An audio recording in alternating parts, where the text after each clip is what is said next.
இன்னைக்கு அம்மா காளான் பிரியாணி செய்ய போகிறாங்க. எப்படி செய்கிறாங்கன்னு வாங்க பார்க்கலாம். இன்னைக்கு காளான் பிரியாணி செய்ய போகிறேன். அதுக்கு 2 பாக்கெட்டு காளான் எடுத்து வச்சுருக்குது. இப்போ அதுக்கு சீரக சம்பா அரிசி எடுத்து வச்சுருக்கிறேன். இது 200 பிடிக்கிற டம்ளரு. இதில் 3 டம்ளரு எடுத்துக்கலாம்.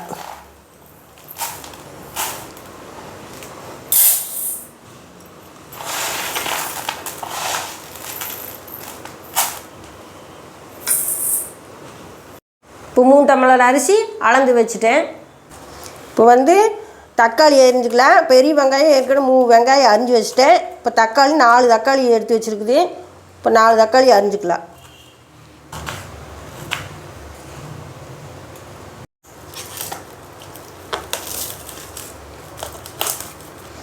இப்போ காளானை சுத்தம் பண்ணிக்கலாம்.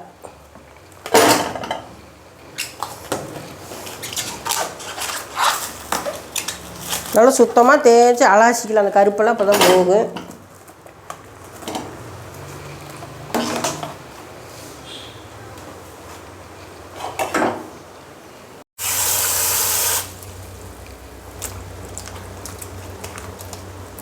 இந்த கருப்பெல்லாம் தேய்ச்சி கழுவுனா தான் சுத்தமாக போகும்.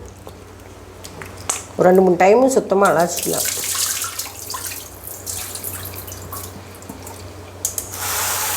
இப்போ காளான் சுத்தமாக அலாசி வச்சாச்சு. இப்போ நல்லா வெட்டிக்கலாம். 2ஆக வெட்டினா போதும். ரொம்ப சின்னதாக போட்டோம்னா இன்னும் வேகிறப்போ ரொம்ப சின்னதாகி போயிடும். இப்போ 2 வெட்டி போட்டால் தான் ஓரளவுக்கு பெருசாக இருக்குது.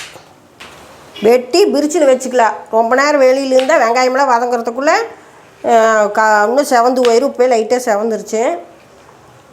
இப்போ 2 வெட்டியாச்சு. இதை பிரிச்சில் வச்சுக்கலாம். வெங்காயங்கள்லாம் தக்காளியெல்லாம் வதக்கினதுக்கப்புறம் எடுத்துகிட்டு வந்துடலாம். இப்போ இஞ்சி பூண்டு அரைச்சிட்டு வந்துடலாம். அதுக்கு இஞ்சி சோடு எடுத்துருக்குது. பூண்டு சின்ன கட்டி 2 பூண்டு இது அரைச்சிட்டு வந்துடலாம். இஞ்சி பூண்டு அரைச்சிட்டு வந்தாச்சு. இப்போ பிரியாணிக்கு தாளிச்சிக்கலாம். இப்போ எண்ணெய் ஊற்றிக்கலாம். கடலை எண்ணெய் தேவையான அளவு. கொஞ்சம் அதிகம் ஊற்றினா தான் நல்லாயிருக்கு.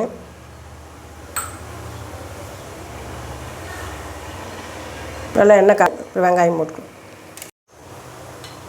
இப்போ எண்ணெய் காஞ்சிருச்சு. அரிஞ்சு வச்ச வெங்காயத்தை போட்டுக்கலாம்.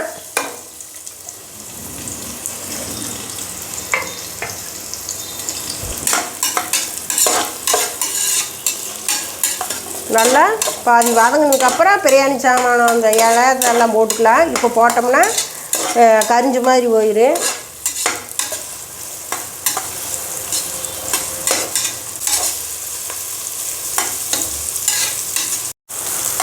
இப்போ நல்லா வெங்காயம் நல்லா வதங்கி ப்ரௌன் கலரில் வரணும். அந்த அளவுக்கு வதக்கணும்.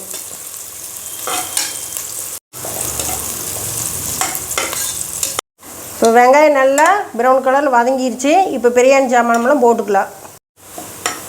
இப்போ பிரியாணி சாமானம் இலை, ஸ்டாரு, ரோஸு இலை, அப்போ கடல் பாசி, சாவத்திரி, இது என்னன்னு தெரியல.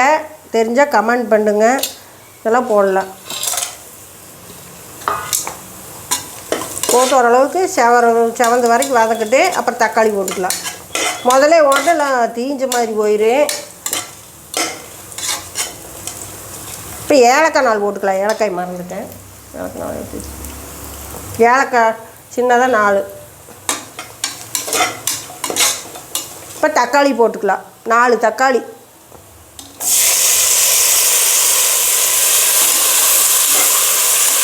தக்காளி நல்லா வதங்கணும். குழையும் வறுத்து அப்புறம் மசாலா இது கொத்தமல்லி தழை, புதினா அதெல்லாம் போட்டுக்கலாம். கொஞ்சம் வதங்கிறதுக்கு உப்பு போட்டுக்கலாம்.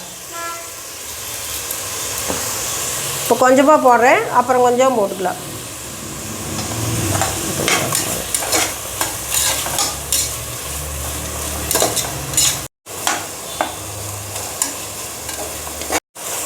இப்போ இஞ்சி பூண்டு போட்டுக்கலாம்.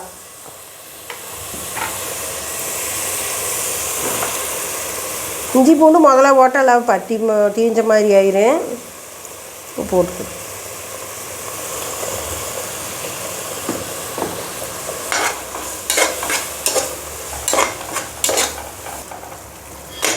இஞ்சி பூண்டு தக்காளி எல்லாம் நல்லா பச்சை வாசம் போக வரைக்கும் நல்லா குழஞ்சி வேகிட்டு அப்புறம் கொத்தமல்லி தழை புதினா தலையில் போட்டுக்கலாம்.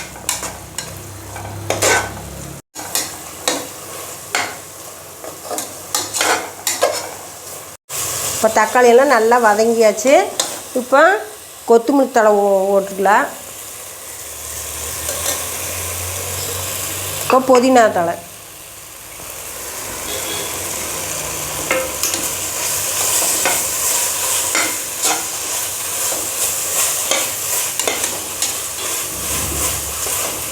இது ஓரளவுக்கு வணங்கினதுக்கப்புறம் இதுலேயே மஞ்சத்தூளும் தனி மிளகாத்தூளும் போட்டுக்கலாம்.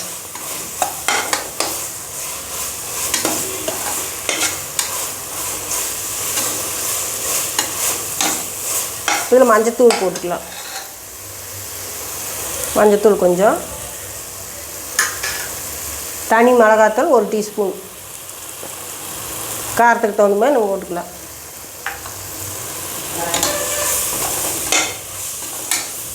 அடுப்பு சிம்மில் வச்சுக்கலாம், திரிஞ்சு போயிடும். இப்போ காளான் பிரிச்சில் இருக்குது, எடுத்துகிட்டு வந்து காளான் போட்டுக்கலாம். கொஞ்சம் தண்ணி ஊற்றிக்கலாம், அடி பற்றிடு. மிளகாத்தூள் போட்டதுனால தீஞ்ச மாதிரி ஆயிரும். கொஞ்சமாக தண்ணி ஊற்றி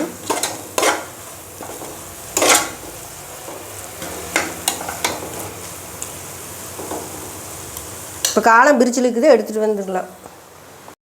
இப்போ காளான் வந்து பிரிச்சிலேருந்து எடுத்துகிட்டு வந்தாச்சு. பிரிச்சில் வைக்கங்காட்டி பாருங்க கலரே மாறல, நல்லா அப்படியே வெள்ளையாக இருக்குது. இப்போ போட்டுக்கலாம். லைட்டாக விறுவிறுன்னு இருக்குது, அதனால் தப்பு இல்லை, அப்படியே போட்டுக்கலாம். நல்லா காலை 10 நிமிஷம் நல்லா வேகணும். தண்ணியெல்லாம் அதில் இருக்கிற தண்ணியெல்லாம் வெளியில் வந்து வத்துற வரைக்கும் ஒரு 10 நிமிஷம் வேகிட்டு நம்ம அதுக்குள்ளே அரிசி வந்து கழிஞ்சிட்டு வந்துடலாம், சுத்தம் பண்ணிக்கலாம்.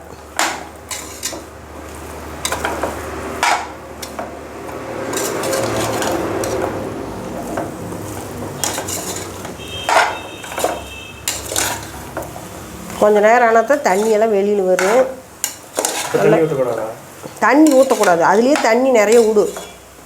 தண்ணி விட்டு நல்லா தண்ணி கொஞ்சம் நேரம் வற்றணும், அப்போ தான் காளான் நல்லாயிருக்கு.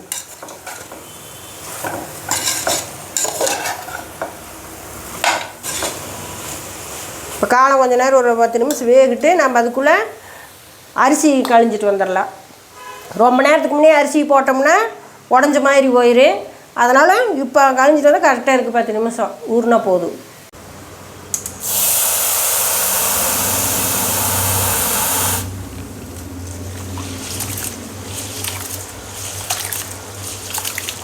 சுத்தமாக 4 டைம் கழிஞ்சிக்கலாம்.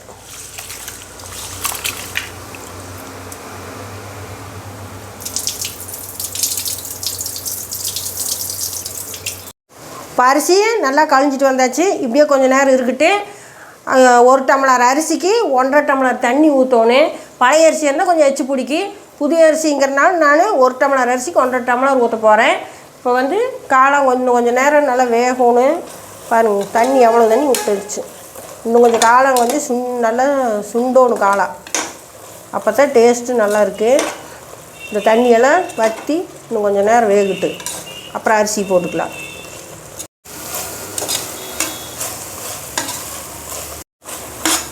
இப்போ காளான் இருக்கிற தண்ணியெல்லாம் நல்லா வற்றிருச்சு. இப்போ தயிர் போட்டுக்கலாம். இதில் 1/4 கப்பு தயிர் போடலாம். இதிலே பிரியாணி மசாலாவும் போட்டுக்கலாம். முதல்ல போட்டால் மணமெல்லாம் போயிடும். அதனால் இப்போ போட்டால் தான், போட்டோன்னே அரிசி போட்டோம்னா தான் நல்லா வாசமாக இருக்குது. இதுலேயே பட்டை கிராம் எல்லாம் இருக்கிறதுனால நான் பட்டை கிராமே போடல. இப்போ இதுலேயே பிரியாணி மசாலாவும் போடலாம். ஒரு 25 கிராம் போடுறேன்.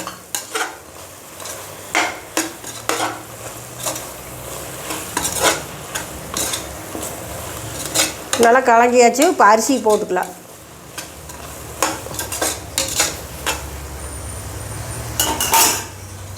அரிசி போட்டு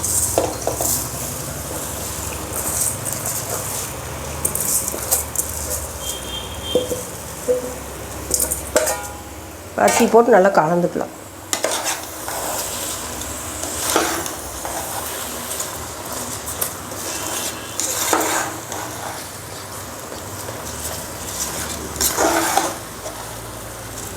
அரிசி ரொம்ப ஊறிச்சுன்னா இப்படி கலக்கிறப்ப எல்லாம் உடஞ்சி போயிடும். அதனால் அதிக நேரம் ஊற வைக்கக்கூடாது.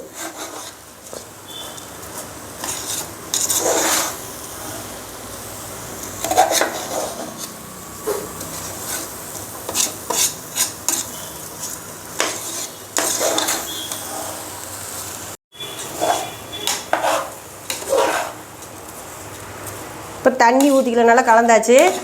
தண்ணி அளந்து வச்சுருக்கிறேன், ஊற்றிக்கலாம்.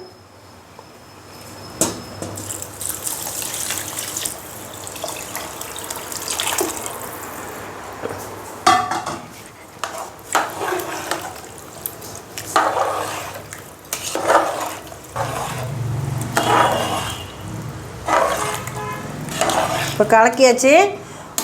அப்படியே கொஞ்சம் உப்பு போட்டேன். உப்பு கொஞ்சம் உப்பு போட்டுக்கலாம்.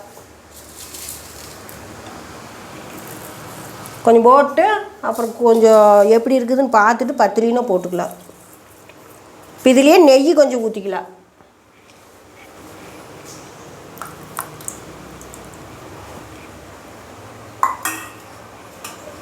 நல்லா கலந்துட்டு ஒரு கொதி வறுட்டு அப்போ மூடி வச்சுக்கலாம்.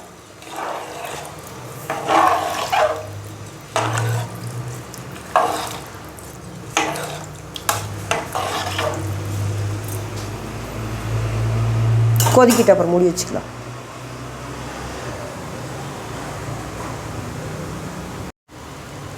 இப்போ தண்ணியெல்லாம் நல்லா சுண்டி அரிசி இதுலேயே பாதி வெந்துருச்சு. இப்போ ஒரு எலுமிச்சி மரம், சின்ன எலுமிச்சி மரத்தில் பாதி அரிஞ்சு புழிஞ்சு விட்டுக்கலாம்.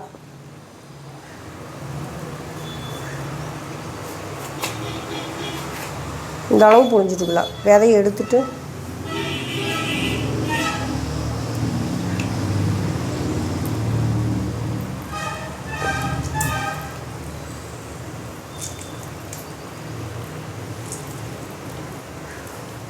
விதை 2-3 விதை வந்துடுச்சு. விதை இருந்தால் கசக்குற மாதிரி இருக்கு.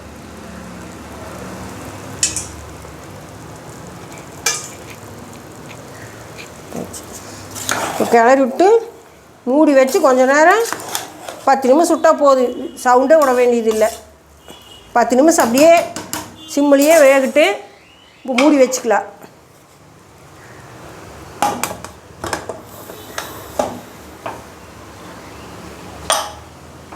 இப்போ சிம்லேயே 10 நிமிஷம் இருக்கட்டு, அப்புறம் பார்க்கலாம். விசில் வேணால் பற்றி போயிடும். தண்ணி ஊற வற்றிருச்சு, பாதி வெந்துருச்சு அரிசி. அதனால் 10 நிமிஷம் இருந்தால் போதும். இப்போ வேகிறதுக்குள்ளே நாம் தயிர் பச்சடிக்கு வெங்காயம் அரிஞ்சிக்கலாம்.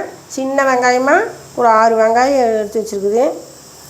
நல்லா பொடி பொடியாக அரிஞ்சிக்கலாம். சின்ன சின்னதாக வெட்டிக்கலாம்.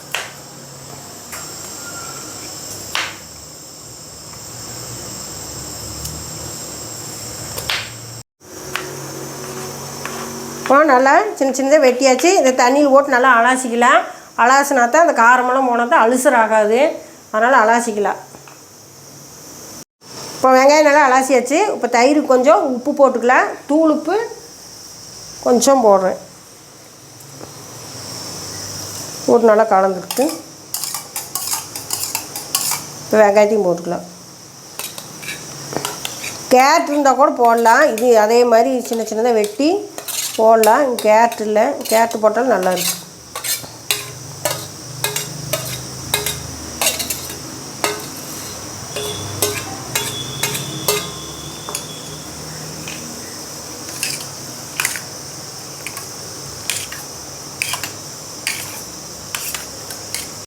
இப்போ 10 நிமிஷம் ஆயிடுச்சு, வெந்திருக்கு. அடுப்பு ஆஃப் பண்ணிக்கலாம். ஆஃப் பண்ணிவிட்டு ஒரு 10 நிமிஷம் அப்படியே இருக்கட்டும், அப்புறம் பார்க்கலாம்.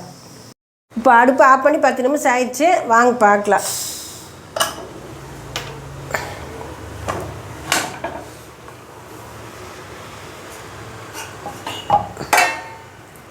ஊற்றுன தண்ணியெல்லாம் அளவாக இருக்குது.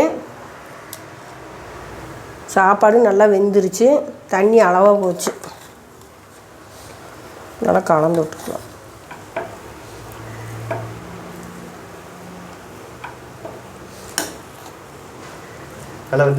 நல்லா வெந்துருச்சு. ஊற்றுன தண்ணி அளவாக போச்சு. பண்ணி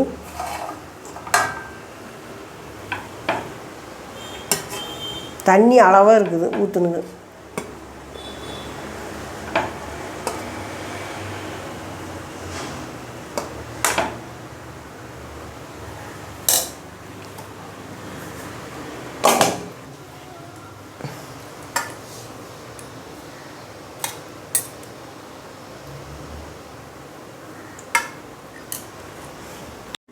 இப்போ அவ்வளோதான் காளான் பிரியாணி ரெடி ஆயிடுச்சு. வாங்க சாப்பிட்லாம். தண்ணி வேணால் அளவு எந்த அளவுக்கு இப்போ நான் ஊற்றுனது அளவாக இருக்குது. நீங்கள் அரிசி தகுந்த மாதிரி பழசாக இருந்தால் கொஞ்சம் அதிகமாக ஊற்றணும், புதுசாக இருந்தால் கம்மியாக ஊற்றுனீங்கன்னா அளவு கணக்காக இருக்குது. இதே மாதிரி நீங்களும் செஞ்சு பார்த்துட்டு எப்படி இருந்ததுன்னு சொல்லுங்கள். மறக்காமல் சப்ஸ்கிரைப் பண்ணுங்க. இன்னைக்கு அம்மா வீட்டில் காளான் பிரியாணி செஞ்சாங்க. எப்படி செஞ்சாங்கன்னு பார்த்துருப்பீங்க. இதே மாதிரி நீங்களும் வீட்டில் செஞ்சு பார்த்துட்டு எப்படி இருக்குன்னு கமெண்ட் பண்ணுங்கள். வீடியோ பிடிச்சா லைக் பண்ணுங்கள். மறக்காமல் சப்ஸ்கிரைப் பண்ணுங்கள். மறுபடியும் அடுத்த வீடியோவில் பார்க்கலாம்.